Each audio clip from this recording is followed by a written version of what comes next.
d'Egipte. Però antes de començar vos porto el que seria un DLC de Pròxim Orient, perquè se me va oblidar clavar algunes obres en el vídeo anterior. Ho sé, mea culpa. No em mateu a pedrades a la plaça del poble i prou. Vale, a la faena.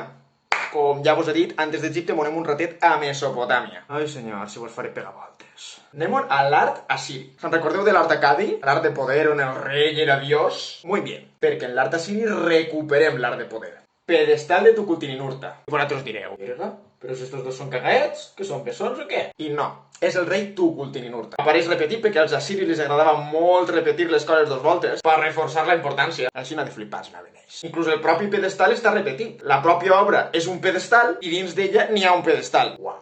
Que coses, Els assiris sempre amb la barbeta ben feta, el monyet ben arregladet, com si acabaran d'eixir de la pelo, els arets a les orelles, la massa en mans... Eren molt apanyadets ells, Per últim, sí, està postrat davant la divinitat, però a esta l'han posat com a una representació anicònica, una pedra en un màstil enmig. Vull dir que està genollat davant la divinitat, però no la mostren com a tal, perquè al ser art de poder, el rei manda i no tu panda. I ara, Assur-Nasirpal i l'arbre de la vida. Quins noms tenien els cabrons dels reis assiris, Tornem a veure repetit el rei en cada costat de l'arbre, un arbre mamadíssim en importància, i si el rei està flanquejant-lo dos voltes, pues serà perquè ell també és important, no? Digo jo. D'alt està la divinitat d'Assur, que era la capital d'Assíria, que també es diu Assur. Que originals.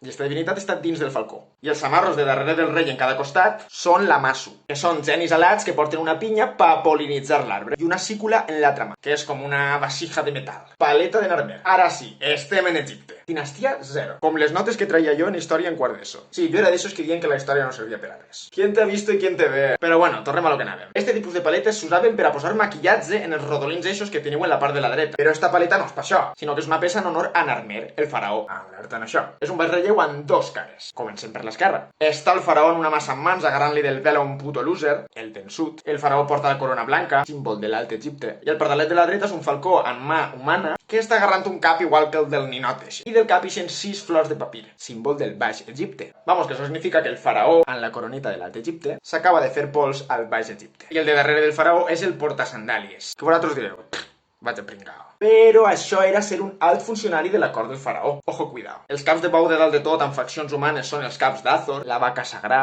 i els samarros de baix de tot són els cossos dels vençuts tirats al riu per a que no puguen arribar a l'altra vida. Els egipcis, aquestes coses se les prenien molt en sèrio. En la cara B, el faraó té la corona roja del Baix Egipte, però no era de l'Alt Egipte. Ho entendreu després, calma. També du el portasandàlies darrere. Pobre xic, si té que aguantar, I davant els portaestandards. Els que ixen tombats en terra tenen el cap tallat i el tenen entre les cames. Són els vençuts. Ai, Narmer, granuja. Els animals d'enmig són agarrats de la cultura mesopotàmica i d'altres estan els caps d'Azor també. I baix de tot apareix un bou envestint una ciutat fent el que es coneix com a trepitjada triomfal sobre un enemic, que és bàsicament xafar-lo per a poder dir «Yeah, aquí mane jo». I si en una cara té la corona blanca, de l'Alt Egipte, en l'altra la roja, el Baix Egipte, és perquè la paleta de Narmer simbolitza la unificació de les dues parts d'Egipte en una sola, i que Narmer les domina les dos. Pebràs, Estela d'Amarna. Una obra molt interessant, ja que durant el període d'Amarna, el faraó Akenatón, que té els collons com a melons, canvia el cànon egipci totalment. Això és en la dinastia 18 de l'Imperi Nou. De primeres, este samarro és un fiera. Els sacerdots d'Amon, antes de que arribi ell, estaven xetadíssims de poder. I què fa este cabronet? Diu, vale, a la merda Amon i totes les divinitats. El politeisme,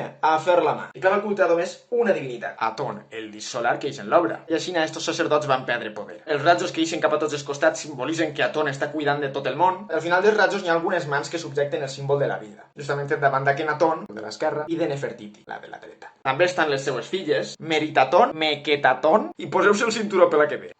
Ankh,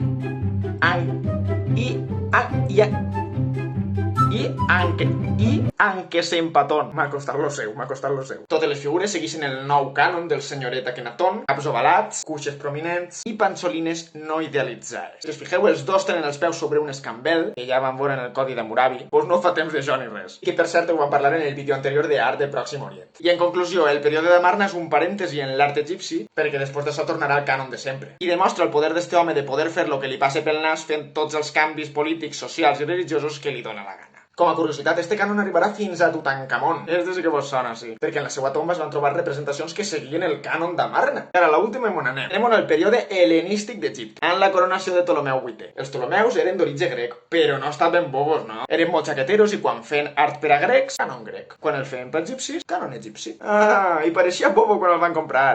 Per tant, això. Ptolomeu és el samarro d'enmig, a la cap de perfil, el tors de front, la cama adelantar... En fi, com si fos egipci, vamos. S'està fent coronar per dos divinitats. El tio sap en qui juntar-se, això segur. Nekhbet i Wadjet. Nekhbet és la de la dreta en la corona blanca de l'Alt Egipte i Wadjet l'única que queda, tampoc té molt de misteri. En la corona roja del Baix Egipte, que es reconeix fàcil pel filet eixent enrotllat que li ix. Inclús el cabró de Ptolomeu es posa el cartutx, que és com una cosa ovalà on dins va el Serech, el nom del faraó en jeroglífics. I el cartutx era cosa de faraons egipcis. Per tant, com ja vos he dit, encara que foren grecs, no van dir així no t'ho dic, anem a acabar en estos losers. Sinó que van fusionar la cultura grega amb l'egípcia de bona manera. Ole, Ptolomeus, collons! I com a conclusió, esta obra demostra aquesta capacitat de camuflatge que tenien els Ptolemeus i de la fusió d'aquestes cultures. Si t'ha agradat, t'agrairia moltíssim que el compartires. No sé des d'on m'estaràs veient, però si m'estàs veient des de YouTube, recorda que pots subscriure't al canal i activar la campaneta, perquè si no l'actives, YouTube no t'avisa de que puge vídeo. Support your local youtuber, vídeo setmanal cada diumenge a les 9, subtitulats al castellà perquè aquí no excloem a ningú. I recordeu que el coneixement no fa nosa i aquí estem per ampliar-lo i compartir-lo tot el que puga. Mos veiem el diumenge.